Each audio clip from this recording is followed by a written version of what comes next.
Que Dios te bendiga, hermano. Gracias por estar pendiente de estos estudios. Hoy vamos a continuar ya el sexto tema de la serie El Éxodo del Cristiano. Hemos aprendido qué importante es poder conocer la revelación que da la doctrina apostólica del Nuevo Testamento a las sombras y figuras que encontramos en la ley. Qué maravilloso entender que el relato del Éxodo, cómo Israel sale de Egipto, cruza por el desierto y tiene que llegar a Canaán, es un relato profético de la vida que cada cristiano tiene que recorrer. Egipto dijimos que era el mundo, el sistema que gobierna Faraón, ahí conocimos al Cordero, ahí nos pusieron su sangre, atravesamos el Mar Rojo, es decir, nos bautizamos y empezamos el recorrido hacia el desierto, o mejor dicho, hacia Canaán. Pero en 1 Corintios capítulo 10, verso 11, aprendimos, estas cosas le sucedieron como ejemplo y fueron escritas como enseñanza para nosotros, para quienes ha llegado el fin de los siglos. Y Hebreos 10.1 nos dice, pues ya que la ley solo tiene la sombra de los bienes futuros y no la forma misma de las cosas. Aprendimos que en Éxodo podemos ver nosotros el camino que cada cristiano tiene que recorrer, allá fue literal para el Israel, pero ahora es espiritual para cada creyente. Tenemos que haber conocido a nuestro Señor Jesús, habernos bautizado y después recorrer hacia el lugar, hacia el Canaán verdadero que leímos en Juan 14, en el primer estudio, que es la gloria eterna, la patria celestial. Pero en 1 Corintios 10 aprendimos que hay algo fundamental, que Dios no se agradó de la mayoría de ellos. Quedaron postrados en el desierto y por eso dice el verso que acabamos de leer, que eso se escribió para ejemplo nuestro, para que nosotros tomemos nota y no nos pase lo que les aconteció a ellos. Pero lastimosamente mucho pueblo del Señor está en el desierto, dando vueltas y vueltas, sin poder ver la vida espiritual que Dios quiere desarrollar en ellos, sin poder ver el perfeccionamiento en sus vidas. ¿Por qué? Porque no están tomando nota de las instrucciones que nos dejaron. Vimos qué es estar en Egipto, la realidad de una esclavitud egipcia, que podemos estar en una iglesia egipcia. Vimos cuando ya cruzan el desierto, el bautismo, cómo viene la prueba de las aguas, cómo Dios lo lleva a uno a que se le acabe todo recurso para aprender a confiar en Él. Después vimos cómo Dios les enseña sobre el maná, a depender de todo lo que sale de la boca de Dios. En el estudio anterior aprendimos sobre Amalek, un enemigo que todo cristiano tiene que enfrentar. Hoy vamos a continuar ya con el capítulo 18 y nos vamos a encontrar algo que es fundamental. Hoy vamos a hablar de las prioridades del creyente o de las prioridades de la iglesia. Los dos puntos vamos a tocar. ¿Por qué? Porque en Éxodo 18, el Señor, qué maravilloso que todo el Evangelio está escondido en el Antiguo Testamento. Y en Éxodo 18 nos vamos a dar cuenta qué es lo que dice el Señor, cómo está esto revelado en la doctrina apostólica en el Nuevo Testamento, para que el creyente sepa cuáles son las prioridades de su vida y no se deje a manipular por los falsos ministros que le están queriendo poner unas prioridades que no son las de Dios y por eso tienen a la gente vueltas y vueltas aprovechándose de ellos. Es importante que aprendamos eso. Hablamos también un poco sobre el mapa profético. Qué importante es, ojalá que después podamos continuar el estudio del tabernáculo. Cómo entender esa figura del tabernáculo es algo que nos habla de las dimensiones aquí proféticas, de las dimensiones celestiales. Cuántas verdades hay reveladas ahí en el tabernáculo. Pero para este estudio hemos aprendido que el atrio es Egipto, que el desierto representa el lugar santo y que el lugar santísimo es Canaán, allá donde Dios está, donde Dios habita, la gloria eterna. Si nosotros lo vemos eso verticalmente, en la tierra es el atrio, y cuando nosotros los cristianos nos entregamos al Señor y nos bautizamos, salimos de la esfera del mundo, y aunque seguimos en el mundo, ahora estamos en una esfera, digamos, como en el lugar santo. Se recuerda que en el lugar santo estaban los panes y estaba el candelero. En lo literal era el maná y la columna de fuego. Pero para la iglesia representa la palabra y el candelero es la iglesia. Cada creyente en ese tiempo tiene que vivir por la palabra del Señor integrado en la iglesia. Si a alguno se le hace difícil entender esto, le ruego que vea los temas anteriores, ahí lo explicamos con detalle. Hoy vamos a continuar ya con el capítulo 18, quiero que me acompañe a Éxodo capítulo 18, verso 13. Y aconteció que al día siguiente Moisés se sentó a juzgar al pueblo. Y el pueblo estuvo delante de Moisés desde la mañana hasta el atardecer. Trate de imaginarse ese cuadro. Cuando el suegro de Moisés vio todo lo que hacía por el pueblo, dijo, ¿qué es esto que haces por el pueblo? ¿Por qué juzgas tú solo y todo el pueblo está delante de ti desde la mañana hasta el atardecer? Y note cómo respondió Moisés. Moisés a su suegro le dijo, porque el pueblo viene a mí para consultar a Dios. Cuando tienen un pleito vienen a mí y yo juzgo entre uno y otro, dándoles a conocer los estatutos de Dios y sus leyes. Y el suegro de Moisés le dijo, no está bien lo que haces. Si uno lee en Éxodo 12, 17, dice que habían 600,000 hombres que habían salido de Egipto. Hermano, solo imagínese cuánto le podría tomar a usted saludar a 100 hermanos. Hola, que Dios te bendiga, el hermano fulano, mengano, sultano, pedrincejo, etc. 100. Ahora imagínese 1000. Ahora imagínese 10,000. Ahora imagínese 100,000 y 600,000 hombres. ¿A qué horas iba a saludarlos? Y Moisés no es que los saludaba, dice que los juzgaba, atendía sus casos, hermano, no lo iba a poder hacer. Imagínense qué cosa. Moisés estaba sirviéndole al Señor. Por eso esa pregunta en el título dice, sirviendo a Dios. ¿Se puede servir a Dios de esa manera? Este capítulo nos va a revelar a nosotros cuáles son las prioridades y la forma en que Dios quiere que nosotros le sirvamos. Cuáles son las prioridades del creyente, cuáles son las prioridades de la iglesia, para que nosotros podamos vivir agradándole como Él quiere. Ve el cuadro, llega Jetro y ve a Moisés atendiendo a aquellas miles de personas. ¿Cuántos podría atender en un día? Después de hubieran pasado los 40 años del desierto y hubiesen algunos que no los hubiera atendido. Es una cosa que estaba haciendo incorrectamente Moisés. Muchas veces nosotros somos como Moisés. Queremos servir al Señor, pero no vamos a los parámetros bíblicos. No lo hacemos con las prioridades que Dios quiere. Tenemos la buena intención, tenemos digamos, la buena iniciativa, pero no es una cosa de iniciativas, es hacerlo como dice la Escritura.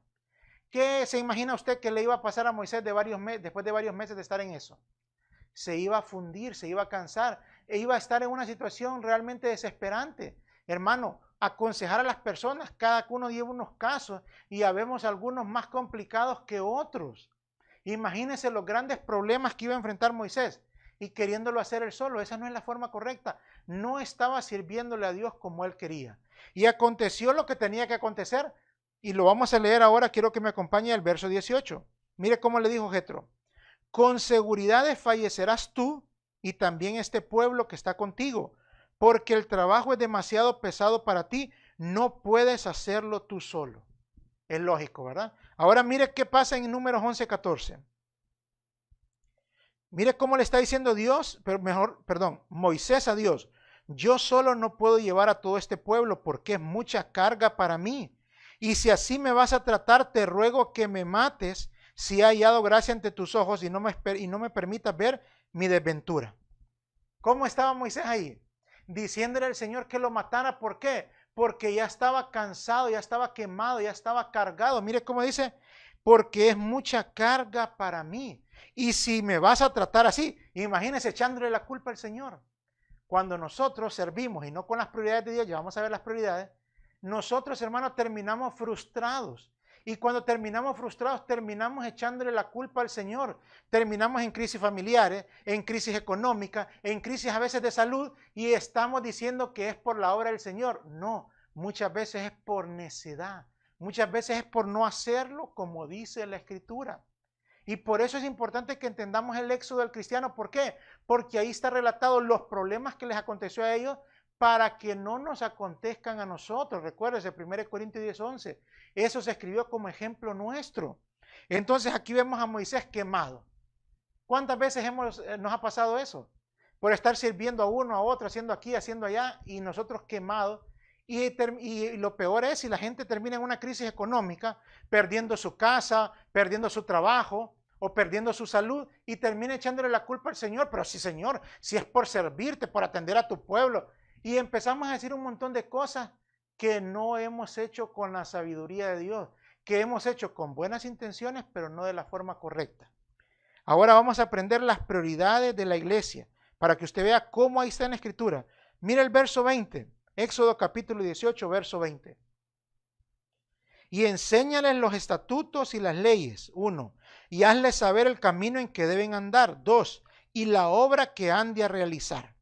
Entonces aquí vamos a encontrar tres cosas fundamentales que son las prioridades de la iglesia. Ya vamos a ver las prioridades del creyente. Pero ahora como iglesia, como congregación, para que usted pueda saber si su congregación está dándole las prioridades que Dios quiere. Porque no es de mantener ocupada a la gente, no es de mantenerla entretenida, es de mantenerla haciendo como Dios lo ha mandado, como Dios lo ha establecido, que lo vemos en el Antiguo Pacto, en el Éxodo, y que está bien patente en el Nuevo Testamento en las instrucciones apostólicas. Mire, la primera cosa, enséñale los estatutos y las leyes. ¿Qué es la prioridad de la iglesia? Enseñar la palabra. Dar a conocer a Cristo, la obra de Cristo, todo lo que Él ha hecho por nosotros. El evangelio de la gracia que Pablo dice. Entonces, ¿qué tiene que hacer una iglesia? Discipular. La primera prioridad de una iglesia es el discipulado.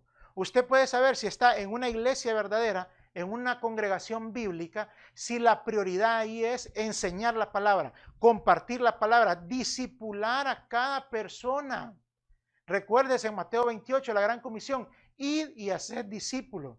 Usted lee en el libro de los Hechos y usted va a ver la iglesia del principio. ¿Qué es lo que hacían? Hacían discípulos. Pero las iglesias modernas, por no decir los negocios familiares, que algunos se ofenden, pero esa es la verdad, usted se va a dar cuenta de que ellos llaman que están discipulando a la gente, pero lo que están haciendo son seminarios que de 1 hora, 2, 3 o 4 veces a la semana, pero la gente no es discipulada. Para discipular a la gente, ¿cómo se hace, hermano? Pues no inventemos, vayamos a la Escritura. El Señor tomó a 12 y los empezó a discipular. Después tomó a 70 y hubiesen muchos más. Pero el punto era cómo los discipulaba. Les compartía la palabra, estaba con ellos, los mandaba a predicar. Es decir, es un proceso que requiere compromiso del que discipula y del que es discipulado. Por eso el Señor les dijo, ¿quieren ser mis discípulos? Entonces tomen su cruz y síganme. No es vengan a los cultos, eso no es discipulado. Ir a un culto, eso no es ser discipulado. Aunque a ese culto le llamen que es culto discipulado, no. El discipulado es algo personal, es algo donde personas que han sido discipuladas previamente lo van a tomar a usted para enseñarle la palabra del Señor. Esa es la prioridad de la iglesia. Una verdadera iglesia fundamenta su vida en el discipulado. Todas las semanas está siendo discipulada la gente que llega. No estoy hablando de la reunión, del culto, sino me estoy refiriendo a un discipulado sistemático donde se le enseñan las verdades fundamentales del evangelio, de la doctrina de la gracia. Pero en los lugares donde es un negocio, no les interesa eso. ¿Por qué? Porque como las políticas corruptas de la mayoría de países, ¿qué es lo que buscan? Entre menos sepa el pueblo, es más beneficioso para ellos, porque les pueden decir unas cositas y los engañan. De la misma manera se aplica en las iglesias que no son bíblicas. No les conviene que la gente conozca a fondo el Nuevo Testamento, la doctrina apostólica. ¿Por qué? Porque entonces se darían cuenta del montón de abusos, de desviaciones doctrinales y de cosas que no tienen nada que ver con el respaldo bíblico. Entonces la primera cosa es, no es evangelizar, obviamente ya lo hemos enseñado en otro tema. Proclamar el evangelio toma dos facetas. Una es anunciar la obra del Señor Jesús y después enseñarla. Es decir, evangelizar y discipular. Es un paquete que estamos ahora enseñando cómo hacer discípulos. Por eso el evangelio, la prioridad número 1 es hacer discípulos. Ahora mira el segundo punto. Y hazle saber el camino que deben andar. Entonces aquí viene otro punto que es fundamental. ¿Cómo usted le hace saber a otro el camino por el cual va a andar? Si usted lee a alguien y le pregunta, mire hermano, ¿cómo llego para allá? Usted tiene que haber recorrido ese camino, usted tiene que conocerlo. Usted tiene que decirle, mira, te vas por aquí, vas a doblar aquí, vas a irte por allá, etc. Entonces el segundo punto es enseñarles no solo al discipulado de conocer la doctrina, sino ahora en ser ejemplo. La iglesia tiene que levantar líderes que sean ejemplos. ¿Para qué? Para que los que están siendo discipulados no solo vean la palabra, sino la obra. Eso es lo que hacía el Señor con los discípulos, les enseñaba y les enseñaba con el ejemplo, con palabras y con el ejemplo. Eso es algo que es prioritario para la iglesia. La iglesia verdadera por eso debe tener hombres que son ejemplo, mujeres que son ejemplo, ministros que son ejemplo, porque si no nos convertimos en fariseos. ¿Qué eran los fariseos? El Señor dijo, hagan lo que ellos dicen, no lo que ellos hacen. Es decir, enseñan una cosa, pero viven de otra. Dicen, hermano, hay que tener una familia bonita, y los hijos de ellos desobedientes, ambiciosos, codiciosos, en vicio, casados en yugo desigual, y cuántas cosas. Son falsos. ¿Por qué? Porque no discipulan correctamente. Hay que enseñar con la palabra, pero hay que enseñar con el ejemplo. Por eso dice, hazles saber el camino que deben andar.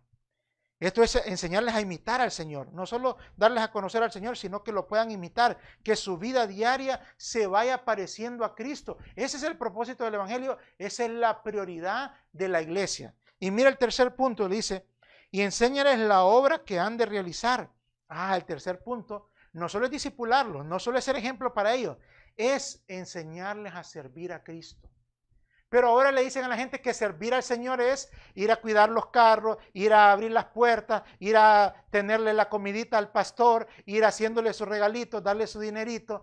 Eso no es, hermano, servir al Señor. Servir a Cristo es servir a la iglesia. La iglesia son los santos. Es decir, recuérdese lo que estamos hablando, es convertirnos en discípulos, predicar la palabra. Yo no estoy hablando de que no hay actividades administrativas que hacer, como atender a los hermanos que van llegando, cuidar los parqueos, sí, pero eso es una porción que nunca debe ser prioritaria. La opción, o mejor dicho, la prioridad es la enseñanza de la palabra. Entonces, formar discípulos, discipuladores, maestros que puedan discipular a otros. Así como ellos fueron discipulados, así como se les dio ejemplo a ellos, ahora que ellos se conviertan también en maestros, en ejemplo, en discipuladores. Eso es servir a Cristo, servir en la propagación del Evangelio, servir en que nosotros seamos ejemplo y podamos discipular a otros. Pero muchas veces cometemos el error de, por ejemplo, se recuerda la historia cuando el Señor Jesús, ya más adelante lo vamos a tocar, cuando el Señor Jesús llegó a la casa de Marta, María y Lázaro. Marta estaba enfocada en los quehaceres, en servir, y estaba molesta, pero el Señor le dijo, María ha tomado la buena parte, la parte prioritaria. ¿Cuál era? Estar a los pies del Señor, conocer al Señor, convertirse en discípulo del Señor, y después de eso, discipular a otros y servir al Señor. Nadie puede ser un verdadero siervo del Señor si antes no está transformando su vida, y para eso tiene que ser antes discipulado. Ese es el proceso que es prioridad para la iglesia. Quiero que vea en Éxodo 18:21 qué es lo que pasó si nosotros seguimos las prioridades, si la iglesia sigue las prioridades bíblicas. Mire Éxodo 18:21. Además escogerás de entre todo el pueblo hombres capaces, temerosos de Dios, hombres veraces que aborrezcan las ganancias deshonestas, y los pondrás sobre el pueblo como jefes de 1000, de 100, de 50 y de 10, y que juzguen ellos al pueblo. Mire, ¿qué es lo que está pasando ahí? La iglesia, una de las prioridades de la iglesia es formar personas. Pero miren cuál es el propósito de la iglesia cuando forma hombres o mujeres. Que sean capaces, temerosos de Dios, veraces, que aborrezcan las ganancias deshonestas. Y más adelante dice, y que juzguen ellos al pueblo. Hermano, esto es el resultado del discipulado verdadero. Que se empieza a formar a la gente para que se convierta en personas maduras. ¿Se acuerda Pablo cómo le reclama a la iglesia en 1 Corintios? No hay entre ustedes ningún hermano sabio que pueda jugar entre los hermanos. ¿Por qué? Porque se acuerda que al principio les dice, ustedes son carnales, son niños. No habían hecho la labor, no habían dado la prioridad del discipulado, no le habían dado la prioridad de que la gente sea llevada a la perfección, a la madurez. Que sean gente capaces, temerosas de Dios, veraces y que aborrezcan las ganancias deshonestas. Estos son los requisitos en el Nuevo Testamento que Pablo nos enseña que tienen que tener los diáconos, los ancianos, los ministros, los pastores. Pero ahora los pastores, gente que ponen al pastorado, ni son hombres capaces a veces, ni son temerosos de Dios otras veces, ni son veraces otras veces, y peor, la mayoría de veces son amantes de ganancias deshonestas, son codiciosos. ¿Por qué? Porque la iglesia no ha tomado las prioridades. ¿Cuáles son las prioridades?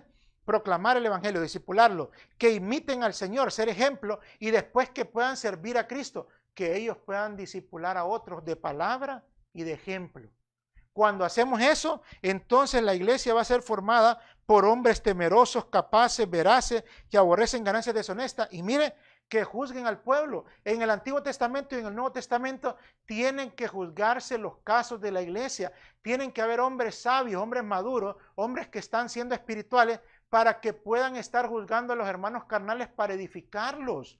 Eso es lo que uno encuentra en el Antiguo Testamento y en el Nuevo Testamento. Ahora quiero enseñarle algo que dice Pablo y que va de la mano de esta prioridad de la iglesia. Y es una prioridad que la iglesia falsa no toma en cuenta porque no le conviene. Pero una iglesia verdadera se identifica por esto. Mire cómo dice Colosenses capítulo 1, verso 28. A él nosotros proclamamos, amonestando a todos los hombres y enseñando a todos los hombres. Note, proclamamos al Señor, ya hablamos de eso, amonestando a los hombres, enseñando a todos los hombres y con toda sabiduría, pero aquí dice el fin, a fin de poder presentar a todo hombre perfecto en Cristo. Y con este fin también trabajo, esforzándome según su poder que obra poderosamente en mí. Querido hermano, la iglesia tiene el deber de presentar a todo hombre perfecto en Cristo. Ese es el ministerio de la iglesia, el perfeccionamiento de los santos. Es decir, perfeccionamiento es madurez, es ser hombres espirituales, mujeres espirituales. ¿Cuál era el esfuerzo de Pablo? ¿Por qué el Señor operaba en él? ¿Qué es lo que hacía? Mire, amonestaba a las personas, les enseñaba con toda sabiduría con el fin de presentarlos perfectos a Cristo. El propósito del evangelio es perfeccionar a la iglesia, no es entretener a los santos, no es ni tan siquiera enriquecer a los santos, es perfeccionar a los santos. Una iglesia verdadera tiene la prioridad de que cada uno de los santos vaya siendo discipulado y que se le vaya viendo la madurez, que vaya desarrollándose en la madurez, que vaya siendo perfeccionado. En el libro de Hebreos, al final del capítulo 5, encontramos la amonestación que les dice, ustedes deberían de ser maestros, es decir, ya ustedes deberían de ser hombres maduros, pero ¿qué? Son niños. Otra vez hay que hablarles los fundamentos del evangelio porque están acostumbradas a la leche y no al alimento sólido. Pero se ve en la vida de las personas, no son ejemplos, no conocen la doctrina, son personas que son carnales en su vida, en su familia y en las relaciones que hacen en su trabajo, en todo lugar. Pero eso sí, en la iglesia parece que fueran santos, pero no lo son realmente. ¿Por qué? Porque no están siendo perfeccionados. Entonces, ¿cuál es la prioridad de la iglesia? Dijo Pablo, presentar todo hombre perfecto en Cristo. ¿Por qué nos tenemos que esforzar nosotros? Para que cada uno de los hermanos pueda ser perfeccionado. No es un asunto de ser entretenido, pero en los negocios familiares, ¿qué es lo que van a hacer? Entretenerlo. Con actividades, con eventos, con invitados especiales, con un montón de cosas que son entretenimiento. Y le van a estar promoviendo también el enriquecimiento, pero no el perfeccionamiento. ¿Por qué? Porque el perfeccionamiento es un proceso que requiere discipulado, que requiere tomar la cruz, que requiere tribulación, que requiere angustia, que requiere un proceso completo, que lo hizo el Señor con sus discípulos, que lo vemos en la iglesia del principio, que lo vemos en los apóstoles como Pablo y en todos sus colaboradores. Pero la verdadera iglesia tiene la prioridad de perfeccionar a los santos. Y mire, le voy a enseñar algo maravilloso para que usted se dé cuenta de que este es el nuevo sacerdocio, el sacerdocio de Melquisedec. Hebreos capítulo 7, verso 11. Quiero que me acompañen. Ahora bien, si la perfección era por medio del sacerdocio levítico, pues sobre esa base recibió el pueblo la ley. ¿Qué necesidad había de que se levantara otro sacerdote según el orden de Melquisedec? Mire lo que está diciendo, usted lo puede leer todo el libro de Hebreos, eso es algo maravilloso. Nos muestra el nuevo pacto, pero sobre todo a nuestro Señor como el cabeza del orden de Melquisedec. Y mire lo que dice aquí. La perfección no vino por el sacerdocio levítico. Entonces, ¿para qué se levantó el sacerdocio de Melquisedec? Para perfeccionarnos. Por eso la iglesia es miembro sacerdotal del orden de Melquisedec. El Señor es la cabeza de este orden. ¿Y qué es lo que tiene que hacer la iglesia? Perfeccionar a los santos. ¿Para qué es el sacerdocio de Melquisedec? Para perfeccionar a los santos. ¿Pero qué le quieren tergiversar a la gente? ¿Para qué es el sacerdocio de Melquisedec? ¿Para pedirle diezmo a los santos? No, hermano, ya explicamos lo de los diezmos, eso no tiene nada que ver con la iglesia. Son sombras y figuras del Antiguo Testamento. En el Nuevo Testamento es como uno propuso en su corazón, la ofrenda voluntaria. Pero bueno, ese no es el tema. Lo que sí es importante es entender que el sacerdocio de Melquisedec es para perfeccionar a los santos. Mire cómo dice Hebreos 11:39. Y todos estos, habiendo obtenido aprobación, hablando de todos los héroes de la fe del Antiguo Testamento, dice, no recibieron la promesa, porque Dios había provisto algo mejor para nosotros, a fin de que ellos no fueran hechos perfectos sin nosotros. Entonces, ¿cuál es la promesa? Perfeccionarnos, hacernos a la imagen de su Hijo, que nosotros seamos hombres espirituales. Recuérdese que la meta del Evangelio es que la iglesia llegue a la unidad y dice a la estatura del varón perfecto. ¿Cuál es la meta de la iglesia? El perfeccionamiento de los santos es algo prioritario. ¿Y cómo se logra? A través del discipulado, hacer ejemplo para ellos y que ellos se puedan convertir en servidores, que hagan lo mismo, que discipulen a otros y que sean ejemplos. Esa es la prioridad de la iglesia. Eso es el sacerdocio de Melquisedec. El perfeccionamiento de los santos es el ministerio de este nuevo orden sacerdotal. Por eso Pablo en Romanos dice que él predique el evangelio a la manera de sacerdote. ¿Pero qué? Haciendo figura del sacerdote de Melquisedec, que es para perfeccionar a los santos. Amén. Y mire cómo se recuerda que hablamos, quiero que me acompañe a Hechos 6:3. ¿De dónde se levantan esos líderes, esos hombres veraces, temerosos de Dios, que son capaces, que aborrecen las ganancias deshonestas, que son los que tienen que juzgar, que son los que tienen que ser los líderes, los diáconos, los ancianos, los pastores? ¿De dónde se sacan? Hechos 6:3. Por tanto, hermanos, escoged de entre vosotros 7 hombres de buena reputación, llenos del Espíritu Santo, de sabiduría, a quien podamos encargar esta tarea. Querido hermano, en la iglesia del principio, siguiendo los parámetros bíblicos, las prioridades del evangelio, ¿de dónde sacaba los líderes que iban a servir? Dentro del discipulado. Pero en las iglesias falsas eso no existe. ¿De dónde salen? De empresarios, gente adinerada, gente que hace favores a los pastores, a los encargados, gente que compra literalmente esos favores para estar en autoridades, ser diáconos, ancianos, ser ministros primarios, porque andan haciéndole grandes ofrendas a los pastores. Pero en una iglesia verdadera, los que son autoridades, los que se convierten en servidores, son personas, mire, de buena reputación, llenos del Espíritu Santo, de sabiduría. Hermano, qué importante, esta es la parte de la madurez, ser llenos del Espíritu, tener una buena reputación, hombres sabios, mujeres sabias. Esto es lo que Dios nos deja a nosotros, por ejemplo, o como ejemplo en el libro de los Hechos, para que tomemos nota que así tiene que conducirse la iglesia. Tiene que preparar hombres sabios para que puedan enseñar a otros, para que puedan capacitar a otros. Después lo vemos como Pablo le dice a Timoteo. Timoteo, esto encarga a hombres fieles que sean aptos para enseñar a otros.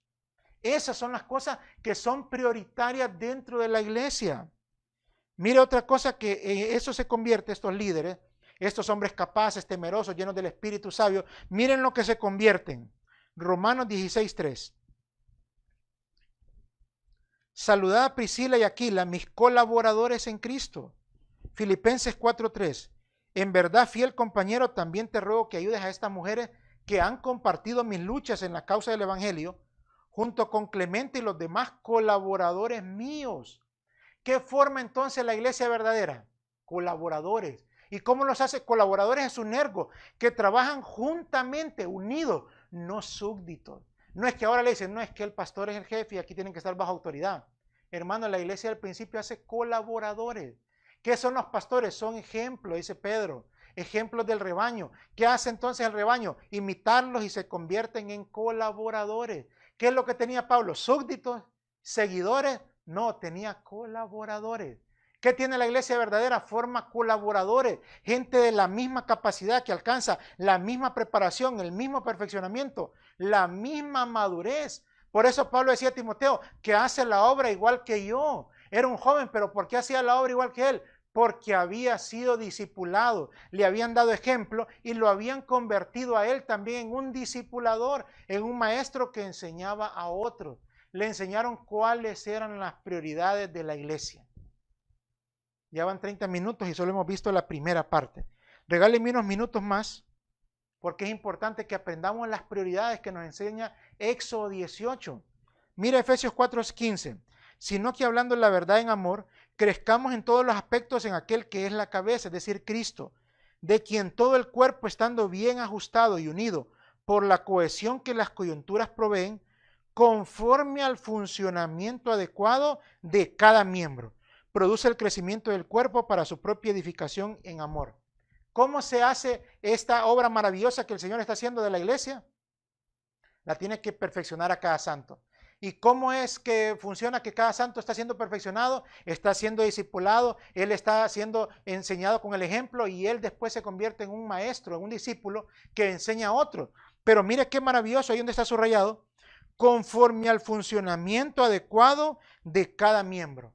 ¿Cómo se edifica realmente la iglesia? La prioridad de la iglesia no solo es discipularlos, no solo es que ellos empiecen a ser maduros, sino como leímos allá en Éxodo, que ellos sepan la obra que han de realizar, que empiecen a servir, que empiecen a integrarse al cuerpo de Cristo, que empiecen a cumplir la labor que le corresponde, porque cada santo tiene que servir al Señor en la predicación de la palabra, en la propagación del evangelio, convertirse en un colaborador, no solo con sus recursos, sino que con su vida entera, vivir para el evangelio. Esa es la meta y la prioridad de formación de la iglesia verdadera. Que cada hermano puede integrarse, que se convierte en un maestro, pero en una iglesia falsa que le dicen, no, es que el discipulado y ser maestro es para unos cuantos. No, a mí lo que me gusta es cantar, no, a mí lo que me gusta es atender las puertas, no, a mí lo que me gusta es el parqueo. Eso le puede gustar a usted, pero eso no es lo que dice el Señor. El Señor no mandó a ser cuidadores de parqueo, ni mandó a ser músicos tan siquiera, querido hermano. No estoy diciendo que eso sea malo, no, no, no. Estamos hablando en este tema de las prioridades. ¿Para qué usted se va a ir por las ramas? Vamos a ir a las cosas más importantes, y las cosas más importantes es ser discipulado, convertirnos en personas maduras, perfectas, espirituales y servir en el cuerpo de Cristo, hacer nuestra función para edificar el cuerpo de Cristo. Ahora rápidamente vamos a pasar a las prioridades en la casa, a las prioridades del creyente, a las prioridades de la familia. Quiero que me acompañe a Éxodo 18:6. Cuando llegó este Jetro, mire cómo le dijo a Moisés. Y mandó decir a Moisés, yo tu suegro Jetro vengo a ti con tu mujer y sus 2 hijos con ella. ¿Qué le parece? Moisés allá quemado, atendiendo a todo el mundo de una forma que no es la forma correcta, la forma bíblica. ¿Y dónde tenía la mujer y sus hijos? Botados allá con el suegro. Y llega Jetro, un hombre sabio, y le dice, Moisés, eso no está bien. Y aquí vengo con tu mujer y tus hijos.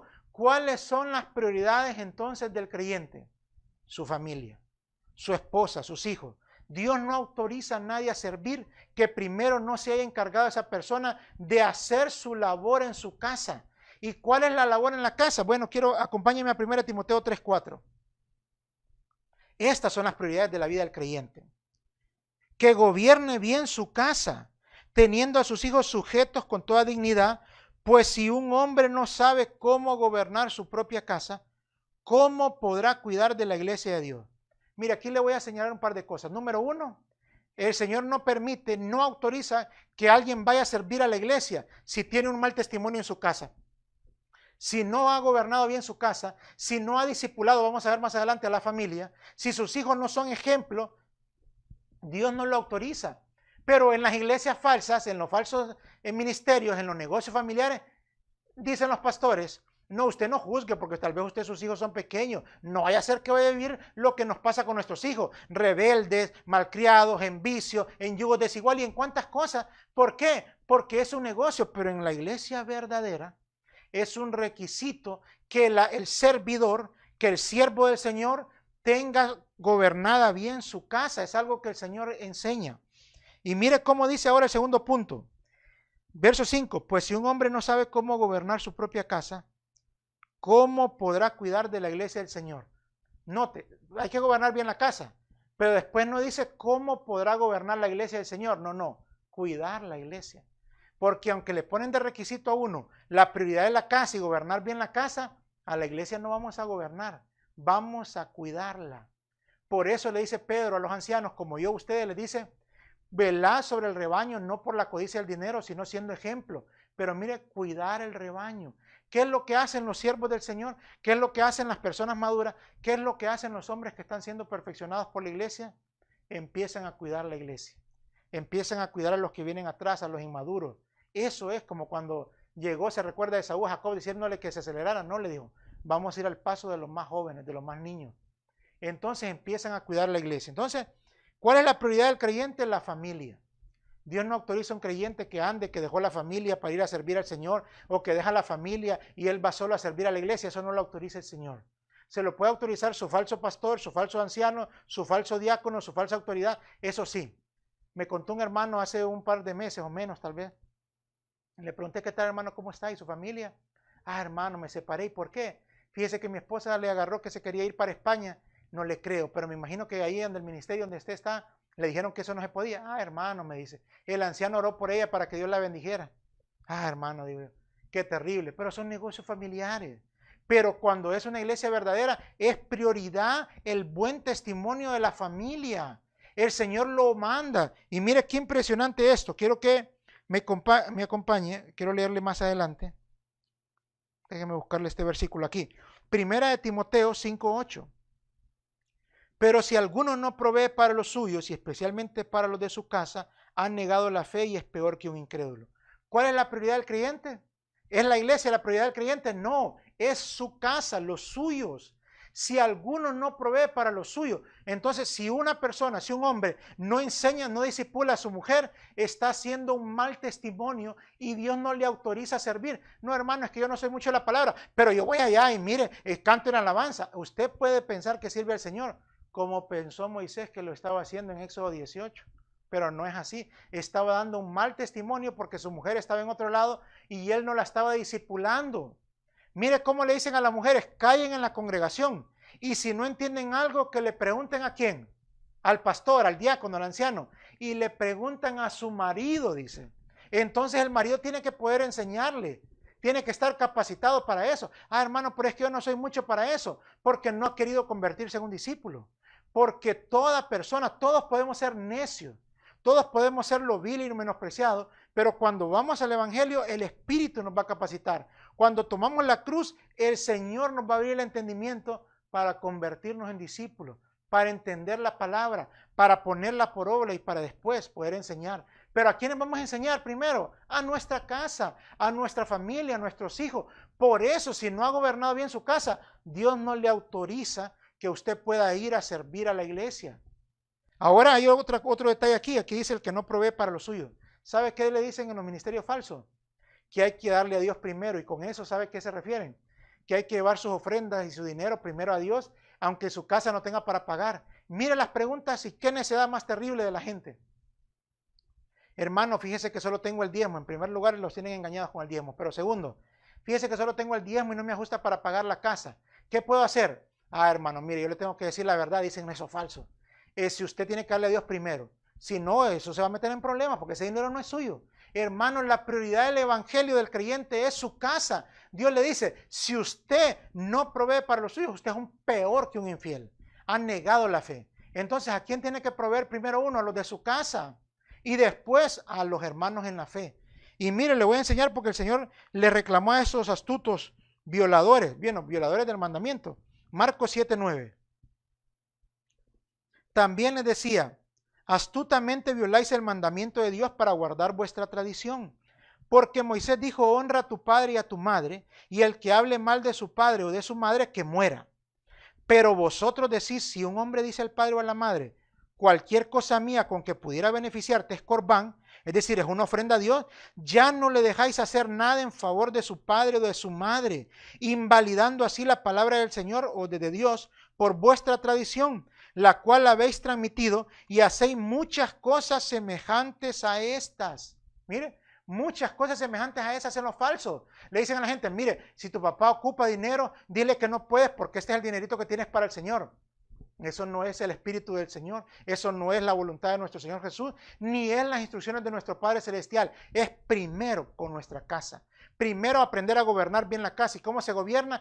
Proveyéndolo, discipulándole, siendo ejemplo, cuidándola. Y después de eso, entonces vamos a poder hacer ese servicio en la iglesia, cuidando a las otras familias. Si no, nos puede pasar, por eso es algo terrible. Mire lo que pasa en Cantares capítulo 1, verso 6. Ya casi terminamos.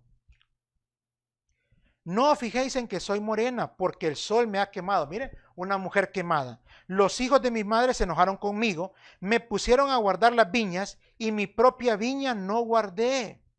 No le voy a espiritualizar eso de la madre que es la Jerusalén celestial, no, veamos lo práctico. Me pusieron a cuidar una viña y la viña que era mía no cuidé. ¿Y cómo estoy quemada? Eso ahora en el Nuevo Testamento, ¿qué representa la viña? Representa a la esposa. En este caso diríamos la iglesia, pero en este punto diríamos la familia. Entonces, ¿cómo se puede poner a esa persona a servir y darle seguimiento a los hermanos si su familia es un desastre? ¿Cómo va a terminar? Por eso lo vemos en esos falsos ministerios. ¿Cómo se miran? Terminan divorciados, separados, en grandes problemas. ¿Por qué? Porque no tenían una buena familia unida, un buen testimonio, y los ponen a servir, a dar seguimiento a otros, a cuidar a otros. No, hermano. Tenemos que hacer las prioridades de la Biblia para la iglesia y ahora para el creyente. Primero la familia y después lo empezamos a hacer eso con la iglesia. Es claro, hermano, tenemos que aprender eso. Tenemos que aprender a disfrutarnos de nuestra esposa, a disfrutar nuestros hijos, a discipularlos, a hacer ejemplos, a instruirlos en la palabra, en el temor del Señor. Y después como familia, ir y servir al Señor. Y sirviéndolo, ya sabe, primero en el discipulado, en ser ejemplo, y después discipulando a otros. Y este es un ciclo virtuoso que Dios ha establecido para la iglesia. Espero, hermano, que pueda ver lo que dice la doctrina. Éxodo capítulo 18, vamos ya, para que aprendamos qué importante es hacer lo que dice el Señor. Que es importante conocerlo, te ruego, si te acabas de incorporar en este sexto tema, que puedas ver los 5 temas anteriores. También hay muchas otras series donde hablamos de la ley y la gracia para que comprendas la realidad de la ley y la gracia. Otra serie sobre la renovación de la mente, sobre la divinidad, sobre la triunidad y sobre otros puntos que son importantísimos que cada cristiano tiene que aprender. Te ruego que puedas verlo ahí en la sección de videos y si tienes algunas preguntas, escríbenos. Compruébalo, no le creas al hombre, no nos creas a nosotros.